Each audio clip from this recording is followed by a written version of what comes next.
Hal yang ditujukan penganiaya brutal itu, kami akan menanyakannya langsung kepada pakar, mikro ekspresi Monika Sri Kumalasari. Selamat malam, Mbak Monika. Halo, selamat malam. Terima kasih telah meluangkan waktu, Mbak Monika. Seperti yang kita saksikan sebelumnya di tayangan yang mungkin tadi juga Anda sempat saksikan, mengapa kemudian kita melihat Mario Dandi kerap mengumbar senyum selama proses hukum berlangsung, bahkan sejak pemeriksaan penyidikan hingga persidangan?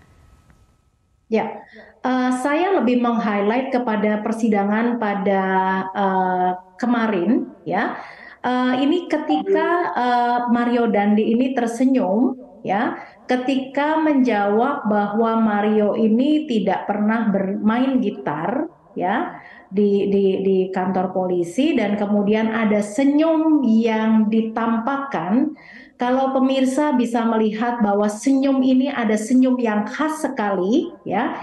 Ini adalah senyum yang disebut duping delight, ya. Apa artinya senyum duping delight itu? Ya, ini adalah suatu senyum yang khas, ya, yang bisa terasakan oleh orang awam bahwa senyum ini tidak merupakan senyum yang normal karena biasanya muncul ketika seseorang berhasil untuk mengelabui seseorang.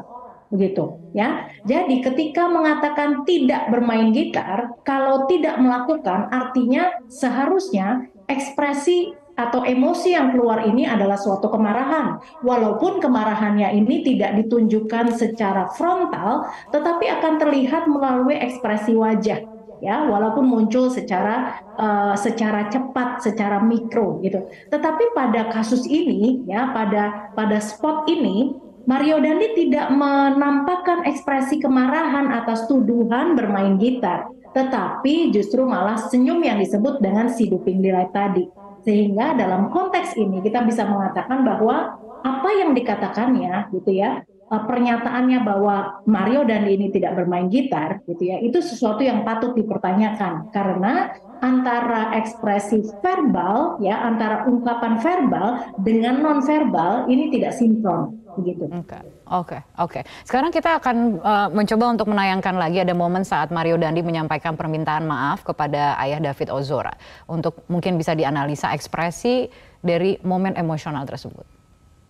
Masih ada lagi? Baik, saya selaku pelaku utama, saya ingin menyampaikan turut prihatin saya terhadap kondisi David saat ini. Dan saya juga ingin menyampaikan permohonan maaf yang sedalam-dalamnya dari hati saya. Baik, terima kasih yang mulia. Baik ya. Bagaimana Mbak Monika, apa yang Anda tangkap dari momen emosional tersebut? Ya, satu hal ya, bahwa permohonan maaf ini bukanlah permohonan maaf yang membaca atas instruksi dari kuasa hukum misalnya. Jadi dalam hal ini kita bisa appreciate bahwa ini adalah spontanitas. Tetapi apakah spontanitas ini, ya, adalah merupakan sesuatu yang kongruen dengan ekspresi yang ditunjukkan, ya. Nah, ketika seseorang itu meminta maaf, maka yang ada adalah gestur atau postur yang menunjukkan suatu rasa empati. Dan rasa empati ini adalah merasakan apa yang sedang dirasakan oleh pihak korban. Artinya pihak korban berada dalam suasana kesedihan, maka seharusnya empati ini juga keluar dalam ekspresi kesedihan di wajahnya. Tetapi yang terlihat dari mikroekspresi ketika mengatakan hal seperti itu, ya, maka tidak ada mikroekspresi kesedihan yang muncul dari wajah Mario Dandi, ya. Begitu juga yang kita lihat dari intonasi suara dan juga dari postur yang ditampilkan serta body language-nya, ya. Dalam arti ini, ya, artinya Mario Dandi tetap dengan tatapan mata yang berani menatap kepada orang yang sudah keluarga yang menjadi korban, ya. Nah, kemudian di akhir dari permintaan maaf ini, ya, ini masih ada justru malah ekspresinya bukan kesedihan tetapi ada ekspresi anger, ya. Jadi terlihat dari ekspresi di mulutnya Mario Dandi ini, gitu. Ya, jadi kalau kita mengatakan bahwa apakah cukup sinkron antara verbal statement mengatakan minta maaf dengan emosi yang kemudian ditampilkan baik secara mikro maupun makro, ternyata tidak kongruen. Jadi antara verbal dan nonverbal kali ini juga tidak ada kongruensinya. Oke.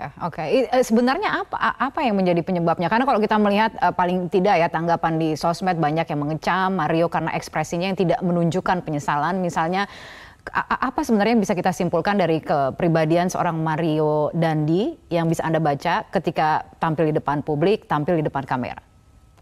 Ya, jadi semenjak bulan Februari ketika kasus ini terjadi gitu ya, tidak ada perubahan yang signifikan pada Mario Dandi ya. Jadi kalau kita lihat lagi power pose-nya ini berbeda juga apa yang diekspresikan atau ditunjukkan oleh Shane ya, yang kemudian mulai menunjukkan low power pose ya. Sementara Mario Dandi tetap menunjukkan high power pose ya. Ini yang bisa disimpulkan adalah berarti tepat seperti apa yang dikatakan oleh masyarakat umum ya, bahwa sepertinya Mario Dandi ini juga merasa sebagai penguasa atau punya backup. Nah, jadi inilah ketika masyarakat menangkap hal seperti ini, apakah juga termanifestasi tidak dalam ekspresi yang ditunjukkan oleh Mario Dandi, dan ternyata benar begitu. Baiklah kalau begitu. Mbak Monika, terima kasih sekali lagi telah bergabung bersama kami di Prime Time News.